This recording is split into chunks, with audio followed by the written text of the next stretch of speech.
చెప్పు. అందరికీ నమస్కారం అండి. శారదా గుడిమట్ల యూట్యూబ్ ఛానల్‌కి స్వాగతం, సుస్వాగతం. ఈరోజు నేను మీకు కాటిక ఎలా తయారు చేసుకోవాలో చెప్దామని అనుకుంటున్నాను. కాటిక ఎందుకంటే కాటిక పెట్టుకోవడం అన్నది జనాలకి ఇప్పుడు అలవాటే తప్పిపోయింది. ఏంటంటే ఐ పెన్సిల్స్ వచ్చేసాయి, రకరకాలు వచ్చి వాటితో పెట్టేసుకుంటున్నారు. అయితే మనం ఆయుర్వేదంగా దాన్ని అలా మంచిగా చేసుకున్న కాటిక అవసరం అందరికీ కూడా. ఎందుకంటే రేపు పిల్లలు పుట్టినప్పుడు కంపల్సరీగా వాళ్ళకి మనం 11వ రోజు స్నానం చేసిన తర్వాత మనం కాటిక అనేది పెడతాం. అప్పుడు మనం ఇలాంటి ఈ న్యూ మోడల్స్ ఏవి పెట్టడానికి అవ్వదు. సో ప్రతి ఒక్కళ్ళు కూడా ఇది నేర్చుకోవాల్సిన అవసరం ఉంది. అందుకని దాన్ని ఇవాళ నేను వీడియో చేయాలి అనేసి అనే ఉద్దేశంతో మీ అందరి ముందుకి వచ్చాను. దీనికి ఏంటంటే ముందర మనం చక్కగా ఒక దీపం వెలిగించుకుని, ఆవునేతి దీపం వెలిగించుకుని, ఒక ఇత్తడి పళ్ళెం కానీ ఏదో ఒకటి, ఒక గరిటె కానీ మీ ఇంట్లో ఏది అవైలబుల్గా ఉంటే అలాంటిది తీసుకుని దానికి చుట్టూరా ఆవు నెయ్యి రాసేసి ఇలా సెట్టింగ్ చేసుకుని దాని మీద మనం పెట్టేసుకోవాలి. అవుతాయి, దాని మీద పెట్టే పళ్ళెం, ఇత్తడి పళ్ళెం దాని మీద పెట్టి. చూసారు ఏంటంటే మేము ఆల్రెడీ చేసాం కాబట్టి ఆల్రెడీ అది ఆల్రెడీ కాటిక పారింది చూసారా.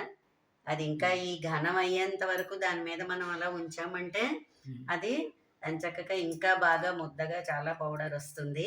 అది మనకి ఇంచుమించుగా 1 ఇయర్ దాకా కూడా ఉండే ఛాన్స్ ఉంటుంది. ఎప్పుడైపోతే అప్పుడు మనం దాన్ని ఇలా చేసుకోవచ్చు. చాలా సులభం కూడాను, ఇదేమి కష్టమైనది కాదు. ప్రతి ఒక్కళ్ళు నేర్చుకోవాలి.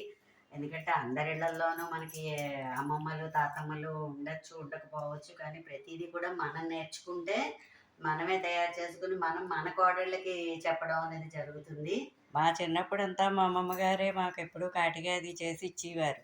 ఒక 20 ఏళ్ల ముందర నుంచేమో మేము ఈ కాటిగా చేసుకుని వాడుకుంటాం మేము. దాని చక్కగా నెయ్యి చేసుకుని ఇలా వచ్చింది. శ్రావణ మంగళవారం కూడా కాటికి ఇలా చేసుకుంటూ ఉంటారు గరిటెకి. అప్పుడు కూడా అలాంటి ఆ మంగళవారం రోజున కూడా చేసేసుకుంటే అది కూడా మనకి చాలా రోజులు వస్తుంది. సో ఫ్రెండ్స్ అందరూ కూడా ఇలాగా నేర్చుకుని తయారు చేసుకోండి. ఇది మీ అందరికీ కూడా చాలా ఉపయోగపడే ఐటమ్ అని చెప్పుకోవాలి.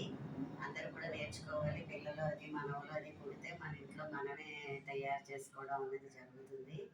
మళ్ళీ ఎవరినో అడగకుండా సొంతంగా మనమే దీన్ని నేర్చుకుని చేయడం అవుతుంది.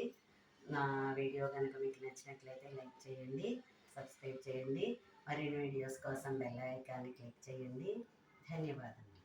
దాన్ని ఒక చెంచాతో గీసుకుంటే వచ్చేస్తుంది అనమాట. ఒక పేపర్లోకి తీసుకుని సీసాలో వేసుకోవడం. తర్వాత మనం ఒక డబ్బాలో దాన్ని స్టోర్ చేసేసుకోవచ్చు. చూసారా, అలా పెట్టేస్తే మొత్తం అంతా ఈ టైం గది ఇంకా బాగా వచ్చేస్తుంది అనమాట. సరేనండి, ధన్యవాదములు.